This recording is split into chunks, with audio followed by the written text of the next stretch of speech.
buenas tardes. Qué gusto volverle a encontrar en esta misma ruta. Bienvenidos a este programa que habla de derecho y de cultura jurídica. En el programa anterior estuvimos hablando de la muerte, que también trae imbricaciones legales. Vamos a recordar de qué trataba. Yo no sé para qué mi hermana quiere el carro. Si ella no sabe manejar, yo tengo casa, ese carro tiene que ser mío. Yo no sabía que mi hermano era tan insensible. Yo tengo un niño chiquito. No me puedo hacer eso, yo necesito ese carro. No entiendo cómo mi padre pudo dejarme fuera de la herencia. Él no estaba en sus cabales. Mis hermanos tienen que haberlo manipulado.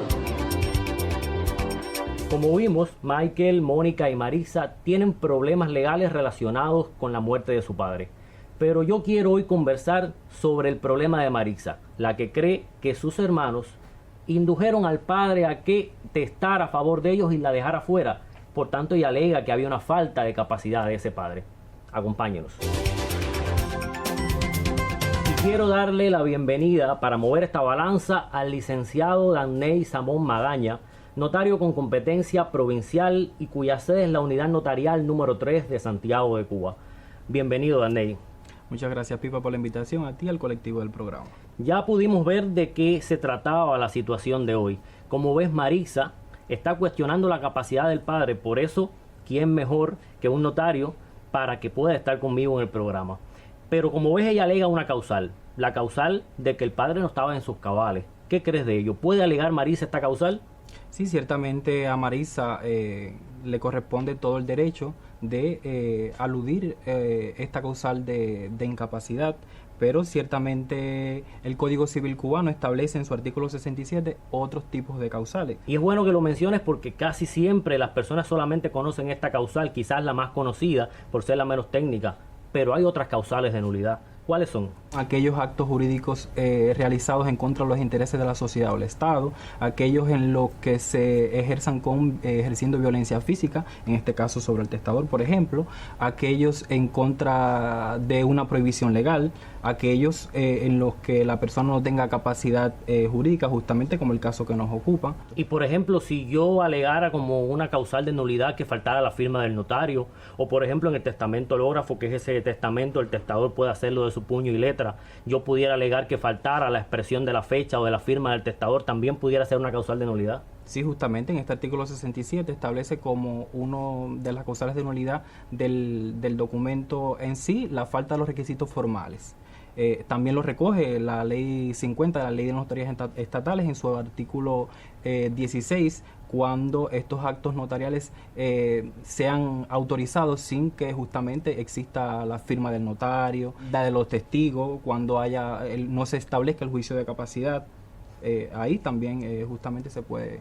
Pero hablando de la situación específica que estamos viendo en este momento, si yo ataco la capacidad de esa persona, ataco la capacidad del notario quizás para haberse dado cuenta, estoy cuestionando al notario. ¿Sucede realmente en la práctica? ¿Cómo pasa? Sí, es habitual en la práctica porque, como bien dice, esta es la causal, la más comúnmente atacada en sede notarial a la hora de atacar el instrumento jurídico en sí, y justamente cuando esto se hace se está justamente cuestionando, digámoslo de esta manera, el actuar del notario, este funcionario público que es el autor del instrumento que autoriza, y la capacidad es algo bastante delicado en este sentido porque da el traste con la nulidad del documento. Entonces el tribunal en este sentido debe de demandar al notario para que el notario pueda establecer todo un conjunto de circunstancias que dieron origen a ese instrumento público y justamente se ventile la cuestión de la capacidad en este sentido.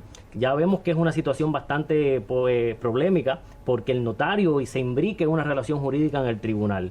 Sin embargo, Daney, son poco conocidas las demás causales y muy conocida esta causal de la que estamos hablando y que Marisa está acusando en este momento. Pero yo te invito por eso a conocer qué opinan las personas en relación a esta causal de nulidad, qué derechos se tienen o si se puede hacer. Veamos. Hay un tercer hermano que lo dejaron fuera del testamento y alega que ese testamento no pudo haber sido hecho real porque el papá estaba incapaz. ¿Qué usted cree que debe hacer esa persona? Debe de dirigirse a las oficinas que prestan atención legal de este proceso. Debe ir a un bufete y buscar orientación jurídica. Eso lo determina el tribunal. ¿Tú crees que un testamento puede ser inválido? Teniendo en cuenta sus opiniones y teniendo en cuenta el bienestar no solamente propio, sino el del resto de las personas. Y su testamento me parece válido, pero si el testamento fue forzajeado, no creo que sea válido, porque no es a partir de la voluntad individual, del libre albedrío de quien hizo el testamento. Creo que no, porque las personas que hacen testamento, primeramente, los letrados le preguntan, y los letrados también tienen su visión, tienen su conocimiento para detectar si una persona está apta para hacer un documento de este tipo. Son variadas las opiniones, Daney, como puedes ver. Pero yo quiero retomar en el momento en que me decías que otra de las causales de nulidad es cuando se contraviene o se va en contra de una prohibición legal. ¿A qué nos referimos? Cuando las personas acuden a la sede notarial al otorgamiento del acto testamentario, como bien decía, es obligación del notario la cuestión de la asesoría, porque justamente las personas a veces no saben cuáles son las limitaciones que establece la legislación cubana a la hora de otorgar testamento. Por ejemplo, una de las cuestiones relativas a la causal de ir en contra de una prohibición legal justamente estaría la cuestión de legar o dejar a nombre de determinados herederos los bienes agropecuarios. Por ejemplo, esto es una causal que justamente las personas en muchas ocasiones quieren dejarle en testamento a sus herederos, y la ley establece que esto no es posible. Claro, ya el legislador previó que los bienes y demás elementos agropecuarios no son parte de un testamento porque tienen un fuero, una legislación específica en el cual se hereda diferente a la herencia común que estamos acostumbrados. ¿Y qué me dices, por ejemplo, de aquella causal que pocos conocen en relación a que no se puede dejar más del 50% de sus bienes si hay herederos especialmente protegidos? Herederos especialmente protegidos son los hijos menores de edad, los padres y demás ascendientes, y también el cónyuge que sobrevive a ese fallecido. En relación a esto, ¿qué tienes para decirme? Una de las cuestiones que es bastante excepcional a la hora de testar es que el testador, cuando tiene herederos especialmente protegidos, como bien decía, recogido en el Código Civil, tiene limitada esa capacidad de testar al 50% de la masa hereditaria que compone su patrimonio. Yo quiero volver a retomar la pregunta que te hice ahorita, pero quiero ahora que me lo digas como notario. ¿Realmente qué sientes cuando se cuestiona por la falta de capacidad, que es el caso en cuestión, cuando se cuestiona la actuación del notario? ¿Por qué crees que no debe cuestionarse o por qué crees que sí debe? Esto es un derecho justamente ciudadano, un derecho que tiene reconocido cualquier persona de cuando considera que le ha sido vulnerado algún tipo de derecho por las causales que establece la ley. Ya vimos cuáles eran en este sentido, poder ir en contra de eso. Justamente en este caso, cuando se ataca la capacidad de la persona a la hora del otorgamiento del testamento notarial, se está cuestionando, por decirlo de alguna manera, la actuación del notario, que es este funcionario que debe de guardar, de vigilar por el cumplimiento de las formalidades y todos los requisitos esenciales que componen o integran este acto testamentario, que justamente también están recogidos cuando se vulneran como una de las causales de nulidad del acto jurídico en sí mismo. La capacidad es un tema bastante delicado. Y como bien veíamos, es el más fácil, el más común, por decirlo de alguna manera, de invocar para tratar de declarar nulo este acto jurídico, lo que tiene sus particularidades porque ya la persona no está en ese momento para poderle hacer un juicio de capacidad y ver si al momento del otorgamiento de testamento gozaba de sus plenas facultades mentales. Y precisamente por el hecho de no estar es que establecemos un proceso en el tribunal, se demanda al notario y siempre habrá que ir a un bufete colectivo, que es el lugar donde podremos encauzar esa situación legal que tiene, que es lo que le aconsejaríamos a Marixa en este caso, para que pueda establecer su pretensión y que un tribunal decida.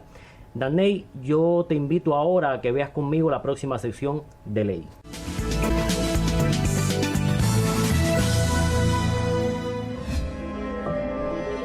En el programa anterior conocimos algunos curiosos testamentos. También grandes personalidades han sido testadores de sui generis voluntades. William Shakespeare, por ejemplo, dejó en su testamento su segunda mejor cama a su viuda, lo que hace inevitable la pregunta de a quién dejaría la mejor de sus camas. Benjamin Franklin, uno de los padres fundadores de los Estados Unidos de América, tuvo como último deseo que su hija no se dedicara al pasatiempo caro, vano e inútil de usar joyas, y la explicación se encontraba en un retrato que había recibido del rey Luis XVI cuando fue embajador de Francia, enmarcado con 408 diamantes, y quien no quería que su hija Sara eliminara los diamantes del marco para su propio adorno. Tampoco podemos dejar de mencionar a Napoleón Bonaparte.